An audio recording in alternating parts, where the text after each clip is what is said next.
Hej och välkommen till V-Parts Garage. Idag ska vi byta backlamporna på våran V60 från 2014.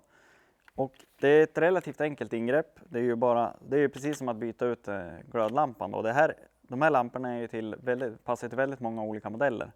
Och anledningen till att man byter de här, det är ju för att den vanliga halogenlampan som sitter där, den lyser inte särskilt starkt. På de här då så är det 4 stycken LED-lampor som sitter runt om.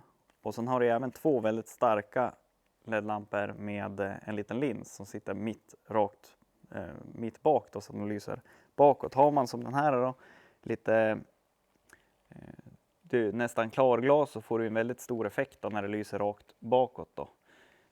Och byta ut de här, det är ju väldigt enkelt. Vi ska ta och göra det på våran V60 för den har vanliga halogenlampor där idag, och nu har vi i princip LED-konverterat hela bilen, så att det ska bli kul att få plats.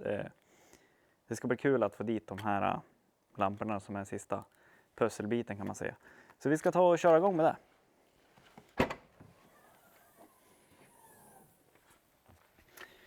Så där, då kan vi börja här på den högra sidan. Och det här skyddet då, det trycker man bara uppåt och drar utåt för att lossa. Och så har vi lite skumplast här som vi också tar bort. Och sen här då så har vi ett kontaktstycke, och det sitter en spärr på ovansidan. Så vi trycker ner spärren och så drar vi kontaktstycket rakt ut. Så. Och sen själva lamphållaren sitter här då med en spärr.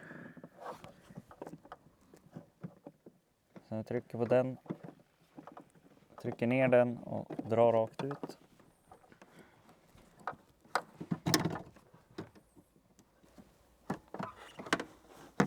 Så. Och så har vi den övre här då, det är ju blinkerslampan. Och den här då är backljuset. Så vi trycker ner, vrider runt och så får vi ut den. Sen ska vi in med den nya lampan här då, den lampan. Det är samma där då, fast tvärtom. Så vi trycker in den med spärrarna här och vrider om. Så är den där. Och sen sätter vi tillbaka allting.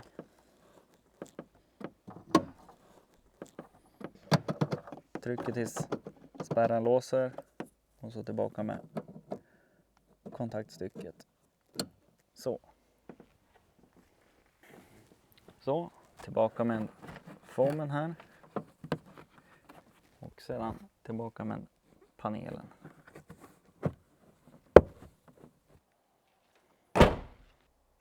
Så där är det snabbt och enkelt att få lite bättre backljus. Och det är ju som sagt lika enkelt på alla modeller, precis som att byta glödlampan. Lamporna köper ni såklart på vparts.se. Tack för att titta. Ha en bra dag.